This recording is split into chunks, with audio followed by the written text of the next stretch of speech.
Hello and welcome to Inspiring Minds Biology lecture by Dr. Harvinder Kaur. हाँ जी students, आपको पता ही है कि हमने सेकेंड चैप्टर शुरू किया है। 2 लेक्चर्स ऑलरेडी हो गए हैं इस चैप्टर के। आज हमने कॉन्सेप्ट को और आगे डील करना है। बेसिकली अगर मैं बात करूं तो अभी तक हमने sexual reproduction in flowering plant में फ्लावर का स्ट्रक्चर एंड मेल गमीटोफाइट की थोड़ी सी डेवलपमेंट देखी थी। ठीक है, सो हमारा टॉपिक अब आगे कंटिन्यू होने वाला है। At the end of the topic में जो भी चीज़ें हमने पढ़ी हैं उसको हम थोड़ा सा एक फाइन रिकैप करेंगे, ताकि नेक्स्ट टॉपिक से जाने से पहले एटलीस्ट अभी तक जितना भी हमने किया है वो सारा का सारा प्रॉपर फर्म रिकैप के साथ कंप्लीट हो सके टारगेट। ठीक है, so let's begin our today's lecture with the first slide. हमने बेसिकली आज मेल गमीटोफाइट या पोलन ग्रेन पर डिस्कशन करनी है। ठीक है, सो बेसिकली ये मेल गमीटोफाइट या पोलन ग्रेन है क्या? बेसिकली एक जर्मिनेटेड माइक्रोस्पोर को हम पोलन ग्रेन या मेल गमीटोफाइट कहते हैं। ठीक है, अब गमीटोफाइट है, गमीटोफाइट मतलब n नंबर ऑफ क्रोमोसोम्स के साथ ये बॉडी बनी हुई है। ठीक है, इसीलिए हम क्या कहेंगे कि एक pollen grain partially germinated microspore है। ये मेल गमीटोफाइट को रिप्रेजेंट करता है। ये हैप्लॉइड होता है। Haploid means having n number of chromosome, uninucleate condition है और एक छोटा सा स्पोर है। ठीक है, बट जैसे जैसे इस मेल गमीटोफाइट की आगे डेवलपमेंट होगी, ये जो यूनिन्यूक्लिएट टर्म है ये चेंज हो जाएगा। ठीक है, सो बेसिकली अगर मैं एक सिंपल टर्म में पोलन ग्रेन की बात करूं तो वो पार्शियली जर्मिनेटेड माइक्रोस्पोर है। ठीक है, नेक्स्ट अगर मैं पोलन ग्रेन की बात करती हूँ तो पोलन ग्रेन दिखता कैसे है, हमें ये समझना है। इसका बेसिक स्ट्रक्चर क्या है और इससे जुड़े हुए इंपॉर्टेंट क्वेश्चंस क्या हो सकते हैं। बेसिकली अगर मैं पोलन ग्रेन की शेप की बात करती हूँ तो यूजुअली ये स्फेरिकल होते हैं एंड 25 to 50 माइक्रोमीटर डायमीटर ही होता है इनके। इनमें लेयर्स की अगर हम बात करें, 2 लेयर्स होती हैं इंपॉर्टेंट लेयर्स। जो बाहर वाली हार्ड लेयर है उसको हम एक्साइन कहते हैं और अंदर वाली इनर लेयर को हम इंचाइन कहते हैं। ठीक है, सो इसका जो स्पोरोडर्म है यानी कि इसकी जो लेयर्स हैं, those are 2, outer is exine and inner is intine। अब अगर मैं इन लेयर्स की बात करती हूँ तो इन लेयर्स को अलग से पढ़ने का रीजन क्या है? इनके कैरेक्टर्स को समझना, इनमें जो कॉम्पोजिशन है उसे याद करना। जो एक्साइन है वो आउटर मोस्ट है, नेचर क्या है? हार्ड, और हार्ड नेचर की वजह से ये बहुत हद तक रेजिस्टेंट बना देती है हमारे पोलन ग्रेन को। पोलन ग्रेन की रेजिस्टिविटी का क्या बेनिफिट है? ये बेनिफिट है कि एटलीस्ट हम इनको फॉसिल से भी एक्सकवेट कर सकते हैं। ठीक है, सो बेसिकली ये हार्डनेस आती कहाँ से है? अगर मैं हार्ड कवरिंग की बात करती हूँ, एक्साइन की बात करती हूँ, तो जिस कंपोनेंट से ये एक्साइन बना हुआ है, the component is called sporopollenin. Sporopollenin is the most important term that we learn here. ठीक है, ऑब्जेक्टिव के एंड पे बहुत इंपॉर्टेंट है and it is so resistant कि ये ऑर्गेनिक एसिड्स, एल्कलीज या हाई टेम्परेचर्स पे भी डिस्ट्रॉय नहीं होता। यानी कि ऐसी कोई भी चीज नहीं बनी है जो इस एक्साइन को डिग्रेड कर सके।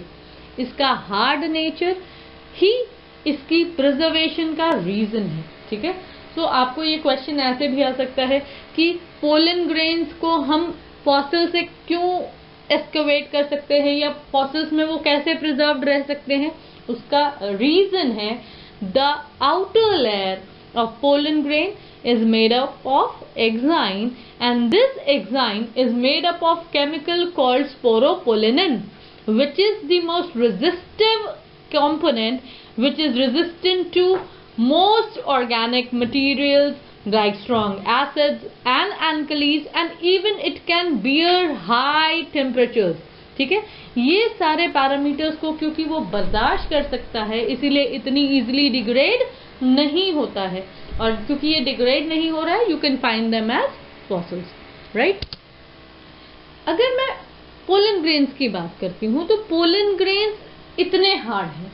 अब हार्ड है तो फिर पोलन ट्यूब कैसे बनेगी, आगे की डेवलपमेंट कैसे होगी?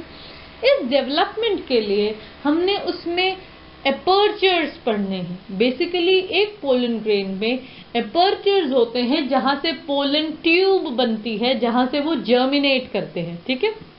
सो pollen grains have prominent distal apertures for germination and these apertures are called germ pore. Germ pore वो जगह है जहां पे स्पोरोपोलेन एब्सेंट होती है या बहुत ज्यादा थिन होती है।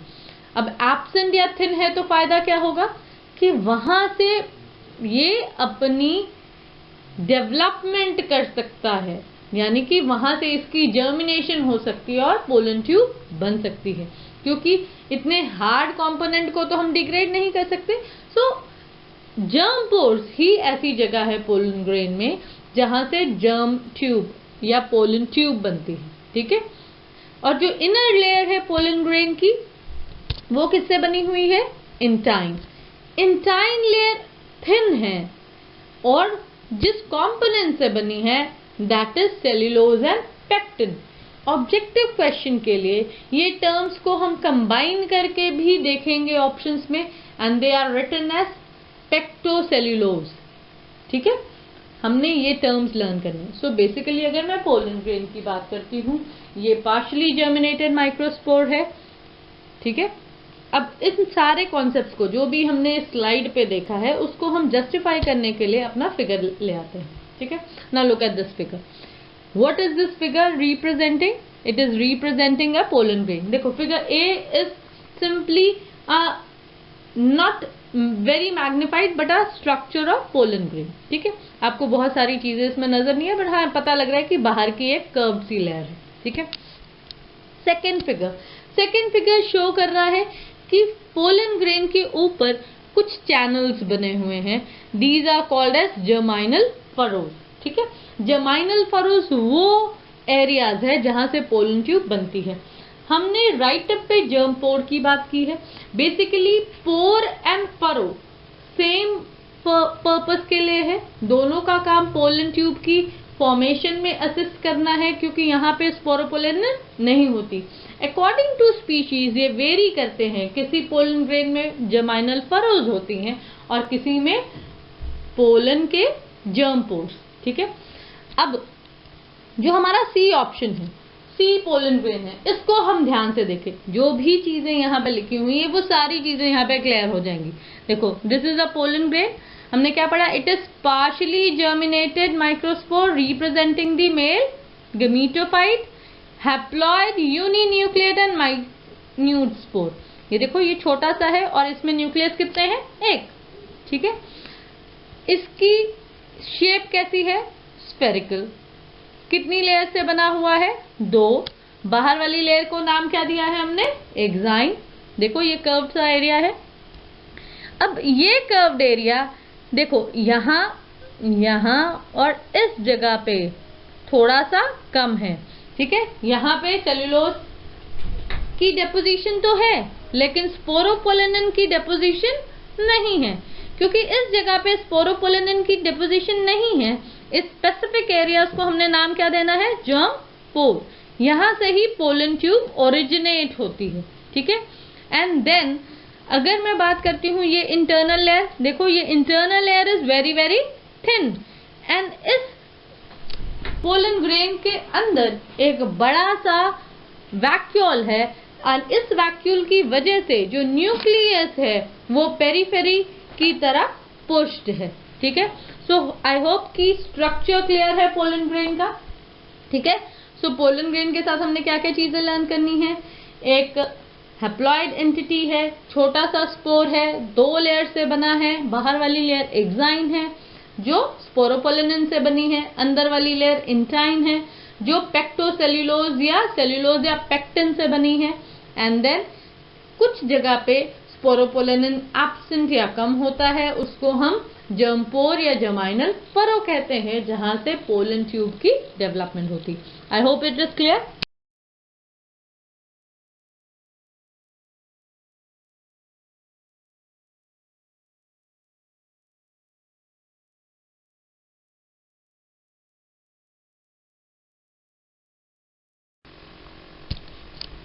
ओके, अगर मैं माइक्रोस्पोर की बात करती हूँ तो ये फर्स्ट सेल है गमीटोफिटिक जनरेशन का, ठीक है।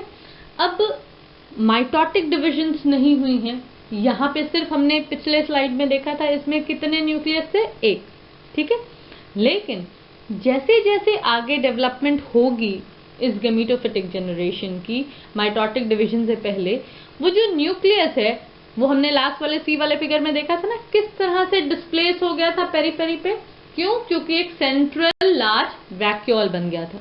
बेसिकली इनिशियल टाइम में जो वैक्यूल होते हैं वो छोटे होते हैं और न्यूक्लियस सेंटर में होता है, लेकिन जब माइक्रोस्पोर डेवलप्ड हो रहा होता है तो ये जो छोटे छोटे वैक्यूल्स हैं ये फ्यूज होके एक लार्ज सेंट्रल वैक्यूल बना लेते हैं, और इस बड़े सेंट्रल वैक्यूल की वजह से जो न्यूक्लियस है वो पेरीफेरी की ओर पुश हो जाता है, ठीक है।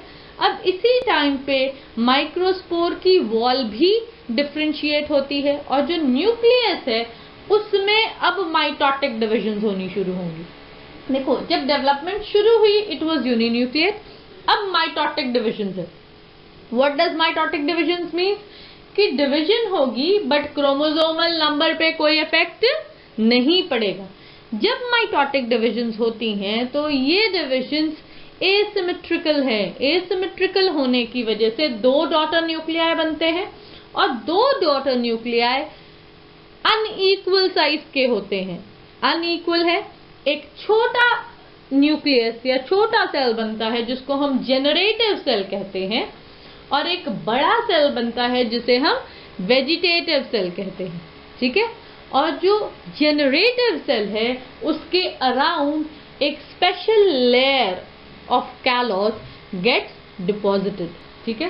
सो अगर मैं गमीटोफिटिक जनरेशन की डेवलपमेंट की बात करती हूँ तो हमने यहाँ पे क्या सीखा है कि जो छोटे छोटे वैक्यूल्स हैं वो फ्यूज होके एक लार्ज सेंट्रल वैक्यूल बनाएंगे जिसकी वजह से न्यूक्लियस पेरीफेरी पे शिफ्ट हो जाएगा।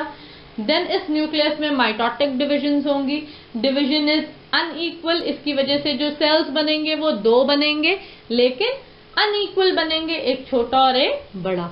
जो छोटा है उसे हम जेनरेटिव सेल कहेंगे और जो बड़ा है उसे हम वेजिटेटिव सेल या ट्यूब सेल भी कहेंगे। सो ऑब्जेक्टिव एंड पे आपने दोनों टर्म लर्न करने हैं, राइट। एंड देन जो पोलन ग्रेन है यूजुअली एंजियोस्पर्म में इसी 2 सेल स्टेज पे ही रिलीज हो जाता है। कौन से 2 cell? The generative cell and the vegetative cells, ठीक है। लेकिन किसी किसी कंडीशन में ये स्टेज 3 सेल स्टेज पे भी चली जाती है, ठीक है। सो जो भी हमने अभी डिस्कस किया है उस चीज को हम यहाँ पे पिक्टोरियली समझ लेते हैं। Now look at the first figure a figure में मैं एक्साइन, एंटाइन, साइटोप्लाज्म नजर आ रहा है, न्यूक्लियस नजर आ रहा है, ठीक है। अब इस न्यूक्लियस की पेरीफेरी में पोजीशनिंग हो गई है, राइट। अब इस न्यूक्लियस की माइटोटिक डिविजन की वजह से क्या हुआ? लुक है, 2 सेल्स बन गए।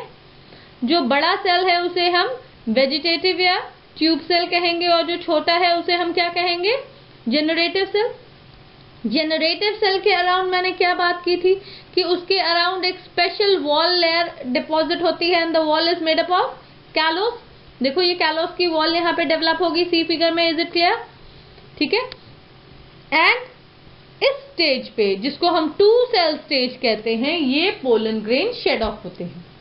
ज्यादातर एम्ब्रियो एंजियोस्पर्म में ये स्टेज है पोलन ग्रेन की शेडिंग की, लेकिन किसी किसी केस में ये जो जेनरेटिव सेल है that is divided into 2 male gametes and then shedding होती है, ठीक है।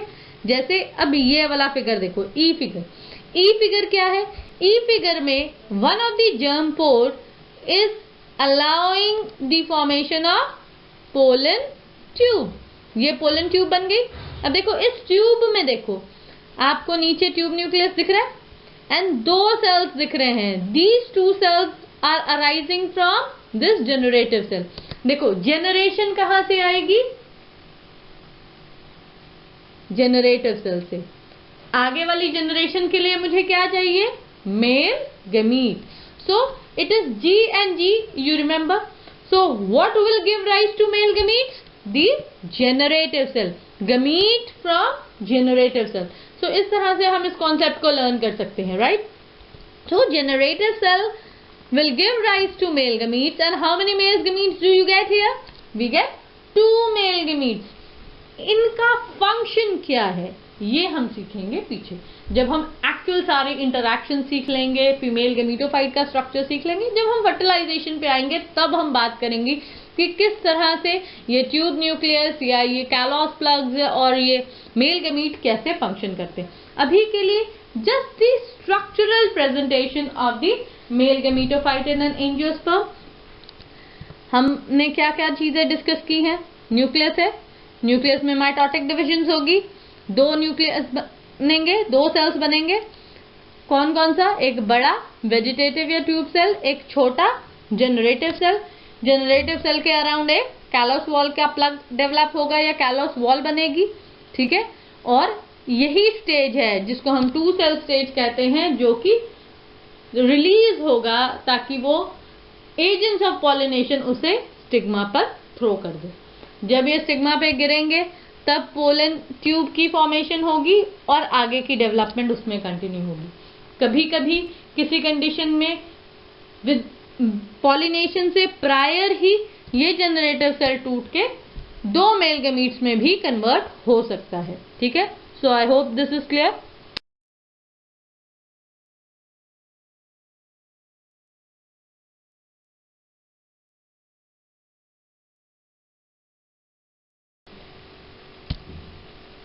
ओके, पिछली स्लाइड में हमने देखा कि जो पोलन ग्रेन है उसमें 2 न्यूक्लियस हैं, ठीक है। जो बड़ा न्यूक्लियस है जिसे हम वेजिटेटिव सेल कहते हैं, इसके पास बहुत ज्यादा अबंडेंट रिजर्व फूड मटेरियल होता है, ठीक है, और एक बड़ा न्यूक्लियस भी, and the shape is very very irregular. लेकिन जो जनरेटिव सेल है वो छोटा और स्पिंडल शेप का होता है और ये वेजिटेटिव सेल के साइटोप्लाज्म में फ्लोट करता है, ठीक है। अब अगर मैं पोलन ग्रेन्स की बात करूं, ये चीज भी मैंने बार बार डिस्कस की थी पिछली स्लाइड में, कि ज्यादातर इस स्टेज पे जिसे हम 2 सेल स्टेज कहते हैं, उस स्टेज पे ही शेड होते हैं, ठीक है। जब 2 सेल्स होंगे, कौन कौन से? Vegetative and generative. लेकिन ये होता कितने परसेंट में है? 60% ऑफ एंजियोस्पर्म्स में ही। बाकी के बचे एंजियोस्पर्म में आगे क्या होगा? बेसिकली वो जो जनरेटिव सेल है वो भी माइटोटिक डिवीजन करता है और इससे क्या बनते हैं? 2 मेल गमीट। अब क्योंकि 2 मेल गमीट्स बन गए और एक वेजिटेटिव सेल है, तो अब टोटल सेल्स कितने हो गए पोलन ग्रेन के अंदर? 3। सो अगर 60% एंजियोस्पर्म में 2 सेल स्टेज में शेडिंग हो रही है, the rest of the pollen grains are shed at which cell stage? 3 cell stage, ठीक है। ये क्लियर है? नेक्स्ट, अब ये जो पोलन ग्रेन है ये शेड हो गए तो क्या होगा? इनको अपनी साइट ऑफ एक्शन पे पहुंचना है और इनका साइट ऑफ एक्शन क्या है? स्टिग्मा। स्टिग्मा वो सरफेस है फीमेल पार्ट का जिसका काम है रिसेप्शन करना, यानी कि जो जगह देगा इस पोलन ग्रेन को अपने ऊपर लाई डाउन करने की, ठीक है। सो द रिसेप्टिव सरफेस और the stigma will be there to receive the pollen grains which will be moved by the agents of pollination। अब pollination एक प्रोसेस है जिसमें पोलन ग्रेन्स जो लिबरेट हुए हैं वो स्टिग्मा तक जाएंगे। अब स्टिग्मा तक पहुंचने के लिए बहुत सारे एजेंट्स हेल्प करेंगे। वो एजेंट्स बायोटिक या लिविंग हो सकते हैं, एबायोटिक या नॉन लिविंग हो सकते हैं। इन फैक्टर्स को, पॉलिनेशन को, हमने एक पूरे टॉपिक को बाद वाले स्लाइड्स में सीखना है। बस जस्ट फॉर अ रेफरेंस कि ये जो पॉलिनेशन है ये 2 तरीके से हो सकती है, एबायोटिक एंड बायोटिक। एंड इनका काम क्या होगा? पोलन्स को जिनको शेड किया गया था एंथर से, उन्हें कहाँ लाके रखना? स्टिग्मा पे। स्टिग्मा पे जब ये पोलन गिरेंगे तो ये वहां से वाटर एब्जॉर्ब करके स्वेल होंगे। इनमें कुछ फैक्टर्स होंगे, जब ये फैक्टर्स आपस में वर्क करेंगे तब ये डिटरमाइन करेंगे वेदर पोलन ग्रेन उस स्टिग्मा पे जर्मिनेट कर सकता है या नहीं कर सकता। ये जो कॉन्सेप्ट है ये भी हमने पीछे डिस्कस करना है, जिसे हम पोलन क्रिस्टल इंटरेक्शन कहेंगे। क्या क्या फैक्टर्स हैं और किस तरह से काम होता है वो डिटेलिंग हमने पीछे डिस्कस करनी है। बस इतना सा पोलन ग्रेन के साथ कि पोलन ग्रेन की फेट क्या है। पोलन ग्रेन की फेट है कि जब वो रेडी हो जाता है, बी इट 2 सेल स्टेज और 3 सेल स्टेज, उसने शेड ऑफ होना है, स्टिग्मा पे गिरना है, स्टिग्मा के साथ जाके इंटरैक्ट करना है ताकि पोलन ग्रेन की जर्मिनेशन हो सके और आगे की डेवलपमेंट हो सके। ठीक है। और जो ट्यूब है, ट्यूब ने क्योंकि एग अपैरेटस तक पहुंचना है, जहां पे एक्चुअली एग है, फीमेल बॉडी है, वहां तक पहुंचने के लिए ट्यूब को अंदर जाना है स्टाइल के अंदर। अब स्टाइल के अंदर पेनिट्रेट करने के लिए उसके पास कुछ एंजाइम्स होने चाहिए जो कि स्टाइल के कंपोनेंट्स को रिमूव कर सके। These are important objective questions. The terms exogenous pectinases and hydrolytic enzyme. Basically ये जो pectinases and hydrolytic enzyme है, ये पैसेज क्रिएट करते हैं ताकि पोलन ट्यूब आसानी से स्टिग्मा स्टाइल को पेनिट्रेट करते हुए अपनी टारगेट एग सेल तक पहुंच सके। ठीक है। यूजुअली होता क्या है, जो पोलन ट्यूब बनती है उसमें पहले वेजिटेटिव या ट्यूब न्यूक्लियस जाता है। ठीक है। उसके बाद आते हैं 2 मेल गमीट्स। ठीक है। अब ट्यूब न्यूक्लियस का कोई इंपॉर्टेंट फंक्शन नहीं है तो वो डीजेनरेट कर जाएगा, लेकिन ये जो 2 मेल गमीट है इन दोनों का ही फंक्शन हमने फर्टिलाइजेशन में देखना है। एक जाइगोट के लिए रिस्पॉन्सिबल है, एक एंडोस्पर्म के लिए। ये सारी चीजें हम जब फर्टिलाइजेशन वाले इवेंट्स पढ़ेंगे तो उनको और डिटेल में समझेंगे। ठीक है। So I hope everything is very very clear कि अगर मैं पोलन ग्रेन की बात करती हूँ तो इनिशियल डेवलपमेंट में ये यूनिन्यूक्लियर कंडीशन है। जब ये शेड होता है तो ये 2 न्यूक्लियस या 2 सेल या 3 सेल स्टेज में हो सकता है। जिस भी स्टेज में हो, जब ये शेड होगा तो इसे एजेंट्स ऑफ पॉलिनेशन स्टिग्मा पे लेके जाएंगे। स्टिग्मा से ये अपना वे बनाएगा टुवर्ड्स द एग अपैरेटस। ठीक है। So I hope this is clear. Next move on to the next.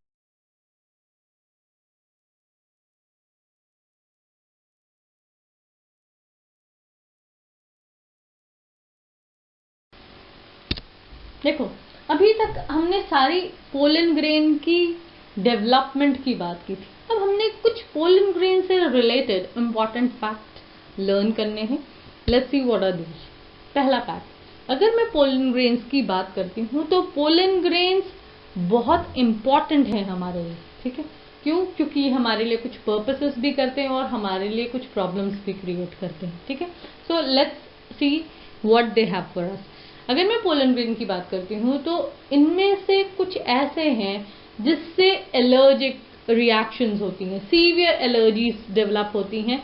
And जो भी एलर्जी है वो बेसिकली हमारे रेस्पिरेटरी ट्रैक्ट को इन्फेक्ट करती है, ब्रोंकियल इन्फेक्शंस कॉज करती हैं एंड कंडीशंस जैसे कि अस्थमा एंड ब्रोंकाइटिस डेवलप हो जाती है। ठीक है। सो जो फ्लावरिंग सीजन है उस समय हम देखेंगे कि बहुत लोगों को ये अस्थमा एंड ब्रोंकाइटिस की प्रॉब्लम होती है। ठीक है। सो बेसिकली पोलन ग्रेन कोई ऐसी चीज नहीं है जिससे एलर्जी हो, but there are certain people जो इनसे सेंसिटिव होते हैं, और जो सेंसिटिव होते हैं उनमें ये अस्थमा एंड ब्रोंकाइटिस जैसी बीमारियां कॉज कर सकता है। ठीक है। अब हम यहाँ पे एक एग्जाम्पल डिस्कस करने वाले। This example is the most example. क्यों?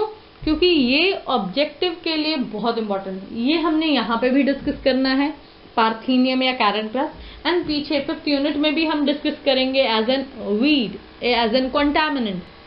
ठीक है। So this is very important, learn करना है पार्थेनियम।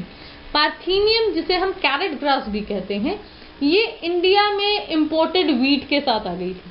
ठीक है। अब ये इंडिया में इंपोर्टेड वीट के साथ आ गई और ये एक कॉन्टामिनेंट की तरह यूबिक्विटस हो गई, सब जगह फैल गई, और इतनी फैल गई और इसके जो पोलन्स हैं उन्होंने बहुत ज़्यादा एलर्जी स्प्रेड की। तो क्यों? क्योंकि बहुत सारे लोग इस पार्थेनियम से सेंसिटाइज हो गए। So obviously it was responsible for pollen allergy to masses. ठीक है।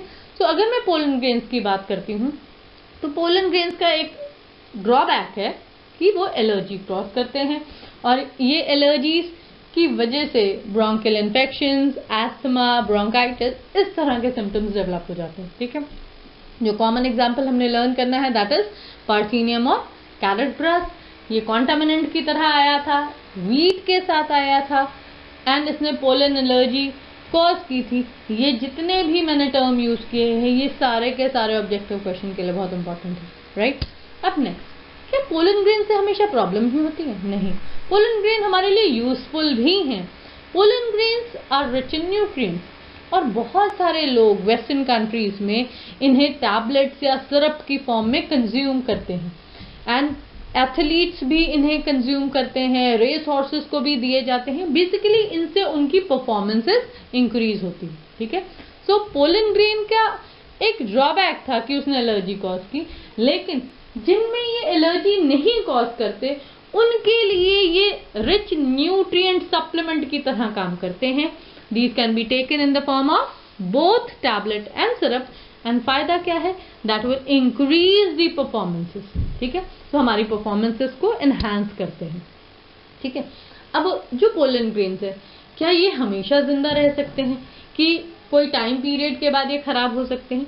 बेसिकली जो वायबिलिटी है पोलन ग्रेन्स की ये वेरी करती है। ठीक है, स्पीशीज टू स्पीशीज। अब ये जो कुछ एग्जाम्पल्स मैं यहाँ पे डिस्कस करने वाली हूँ ये भी ऑब्जेक्टिव के एग्जाम्पल है क्योंकि डायरेक्टली एनसीईआरटी से पिक किए हुए हैं।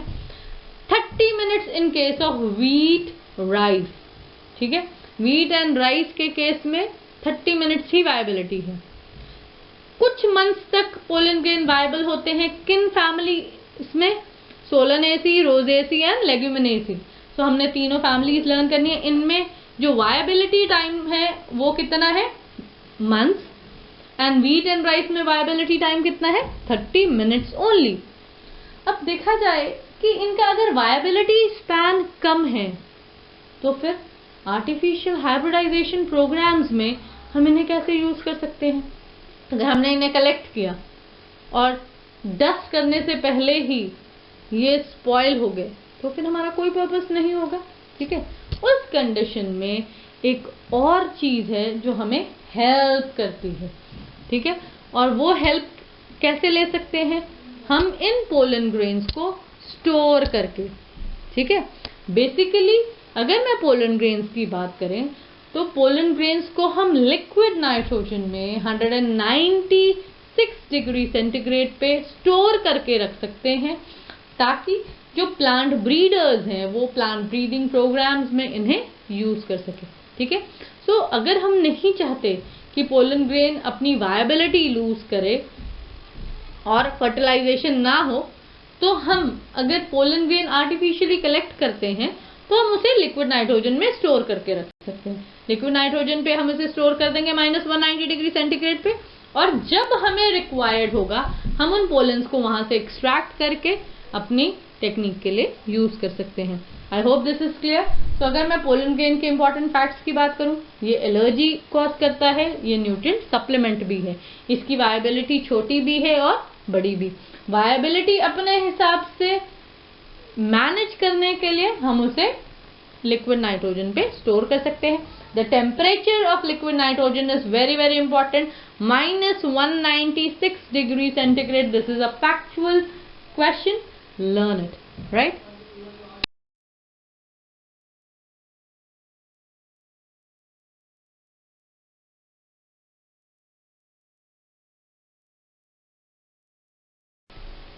ओके, नाउ अभी तक हमने मेल गमीटोफाइट की पूरी डेवलपमेंट की है। 3 लेक्चर्स हमने लगाए हैं। 3 लेक्चर्स में से एक लेक्चर एक्सक्लूसिवली हमने फ्लावर पे डिवोट किया था जहाँ पे हमने फ्लावर के एसेंशियल और नॉन एसेंशियल वर्ड्स किए थे, वो भी हम यहाँ पे देख लेते हैं। Look at the flower. Flower पे ये ग्रीन पार्ट्स जिनको हम कैलिक्स कहते हैं एंड ये कलर्ड पार्ट जिनको हम कोरोला कहते हैं, ये नॉन एसेंशियल वर्ड है। एसेंशियल वर्ड्स में आते हैं ये जिनमें ये गोल्डन हेड्स एंड फिलामेंट्स है एंड ये ग्रीन पोर्शन जिसमें स्टिग्मा, स्टाइल एंड ओवरी है। ठीक है, these components are called male and female bodies, yes, androecium and gynoecium. This is the female portion जिसे हम गाइनोशियम कहते हैं, this is the male portion. हमने अभी तक मेल गमीटोफाइट की डेवलपमेंट की बात की थी। तो हमने क्या डिस्कस किया था कि जो एंथर है, अगर मैं एंथर को कट करूं तो एंथर के टीएस में मुझे यूजुअली ये बाइलोब स्ट्रक्चर है, और जब हम इसे कट करते हैं तो इनके अंदर मुझे हर एक लोब में 2-2 सैक्स नजर आते हैं। एक टेट्रास्पोरेंजिएट कंडीशन होती है। इस कंडीशन में हमने एक और चीज भी देखी थी कि ये जो वॉल्स हैं, आउट टू इन या इन टू आउट भी हमने डिस्कस की थी। आउट टू इन अगर मैं वॉल्स की बात करूं तो सबसे बाहर आती है हमारे epidermis, then we have endothecium, then we have middle layer, then we have tapetum. उसके अंदर आता है स्पोरोजिनस टिश्यू। स्पोरोजिनस टिश्यू से डेवलप होते हैं माइक्रोस्पोर मदर सेल। इन माइक्रोस्पोर मदर सेल्स में होती थी मियोटिक डिवीजन, और एक माइक्रोस्पोर्स का टेट्राड बनता था। टेट्राड की अलग अलग प्रेजेंटेशंस भी हमने स्टडी की है, और आज वाले लेक्चर में हमने यही डिस्कस किया है कि ये माइक्रोस्पोर आगे डेवलप कैसे होता है। ये जो माइक्रोस्पोर है, जिसे हम इमेच्योर पोलन ग्रेन कहते हैं, इसमें एक सिंगल न्यूक्लियस होता है। जैसे जैसे डेवलपमेंट होती है, the nucleus divide and develop into 2 cells. One is called the generative cell and the other is called vegetative cells. And ये इस 2 सेल स्टेज पे देखो यहाँ पे शेड हो गया है। शेड हुआ है, किसके ऊपर गया है? ये स्टिग्मा के ऊपर। स्टिग्मा के ऊपर इन दोनों के बीच में कुछ इंटरैक्शंस होंगी। अगर इंटरैक्शंस करेक्ट हैं, इन दोनों में कंपैटिबिलिटी है, तो पोलन ग्रेन जर्मिनेट करेगा, पोलन ट्यूब बनेगी और आगे की डेवलपमेंट कंटिन्यू होगी। ठीक है, so this is the gist of what we have done up till now in the last 3 lectures. ठीक है, go through all the videos once before you attempt the next one. ठीक है, क्यों? क्योंकि जितना हम पिछला कॉन्सेप्ट बार बार रिवाइज करते रहेंगे, चैप्टर के आगे बढ़ते बढ़ते, उतना ही हम और क्लियरली कॉन्सेप्ट्स को समझ सकेंगे। पिछला कुछ भी भूलेंगे तो आगे कॉन्सेप्ट समझने में दिक्कत आएगी। क्यों? क्योंकि हमने सबको क्यूमुलेटिव करके लास्ट में फर्टिलाइजेशन सीखनी है। ठीक है, so please refer to the text in the slides. Pictures पे आपने बहुत ज़्यादा ध्यान देना है, पिक्चर्स को क्लियरली फॉलो करना है। Make the images in your mind, learn the concept instead of just getting through. खाली रीड करने से या सुनने से नहीं चलेगा। Practise it off and on so that you are through the concepts well. ठीक है, so hope to see you soon. Study well and keep following.